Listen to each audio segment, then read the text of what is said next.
but even though if I understand what you said a couple of minutes ago, is that minds require physical conduits in order to physically affect the universe, affect the physical universe. Well, let me tell you this. First off, I'm not a traditional theist, but I've asked myself, you know, why did God even create material? Why couldn't He just exist in an immaterial universe? It doesn't, you know. Um, and I believe that the only reason why we're here is that because God enjoys creating things and God enjoys a challenge. I don't believe God is perfect or omnipotent. I'm not sure if I told you that in my emails, but Yes, you did. I did. Okay, so we wouldn't be here unless God enjoyed a challenge. Could you justify that assumption for me real quick before I run out of Okay, time? okay, okay. If God were perfect, He wouldn't have created the universe because if you're perfect, you don't need anything else. Right. I mean, I think that the part of your statement that I'm most hung up is that in order for God to want things, it seems like God probably has to exist first. And I mean, you seem to be inferring that from an assumption about what kinds of processes can produce what kinds of effects. And I mean, even after all this, I don't see the assumption that you need a non-physical mind in order to generate minds within a physical universe any more Well, than you need non-physical digestion to generate digestion within a physical universe. okay, because you've stated that you believe that minds are generated due to a specific arrangement of matter, Correct. and law and chance cannot generate this specific arrangement of matter. No, I think what I said was that law, chance, and matter probably actually are more likely to create those arrangements of matter than others because those arrangements are self-selecting.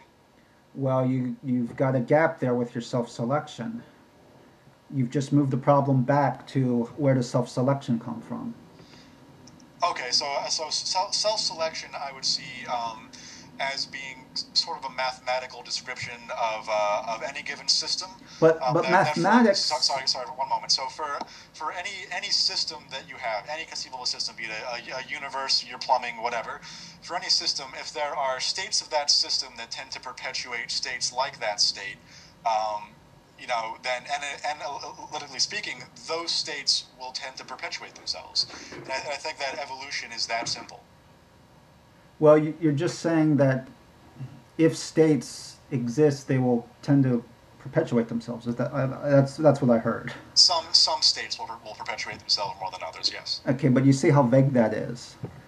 Um, would you characterize it as more vague or less vague than the interaction between a non-physical mind and a physical brain? No, because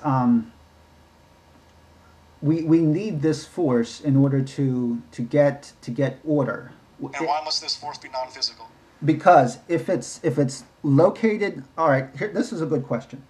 Um, if you see 100 particles moving in the form of a rectangle, you can't split open one of those particles and locate the cause of this coordinated action because the action is common to all of the particles. Do you Sure. understand?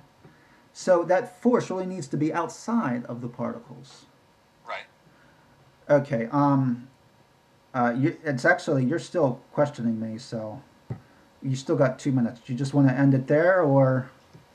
No, I mean, because I mean, following up on this analogy that you just offered, the particles and the rectangle thing. I mean, I don't see where you get from, that in this particular example, particles in a rectangle. There must be some explanation for it outside of that. Why is it that the explanation for our minds, that is outside of our minds, is itself a radically disembodied mind that nobody's ever encountered before, existing outside of the universe that volitionally plans certain things, but that left virtually no evidence of its appearance other than the design of our planet? I mean, it seems like I mean, I list all those things not to be facetious, but because it seems to me like the explanatory gap that you leave there makes your explanation into essentially nothing more than an assumption, and in fact, a needlessly complicated one. But I think that I'll save the rest of my comments on that point for the conclusion. So I think that for my last question, and then the balance of the time, and go to your conclusion. Do you believe that the mind persists after the brain? Um, I don't really have strong feelings about this issue. Um, and I also want to admit that I don't think I can answer this question objectively because there's too much wish fulfillment that would bias my decision. So I'm open-minded about it. I'm willing to admit that maybe it doesn't exist after death. I certainly hope that it does, but I really don't think that I have the resources to give a good answer to that question. Okay, sure. And if you want to just take the rest of In conclusion, our positions, they were not very distinct. It was very difficult to see what exactly Chris and I disagreed with. I apologize for anyone listening to the debate. It might have been rather difficult at times to understand what we were actually arguing about. But what I think we do disagree on is Chris believes that the ability to plan can come later in the history of the universe. It doesn't have to be in existence from the start of the Big Bang. We were not really able to get into the particulars of how the Earth exhibits planning, or how the Big Bang exhibits planning, or how the origins of life exhibit planning. We did establish, of course, that planning does exist now, but Chris wants to believe that law-like forces and chance and randomness can cause planning. And to my mind, this is just an assertion. It's very difficult to give a real rigorous, casual account of how we can get two forces that do not plan, and that those two forces somehow cause a third force that can plan. Now, I want to state more clearly why I believe that that's an inconsistent position. Chris, he stated that matter has to be arranged in a very precise way before this force of planning can exist.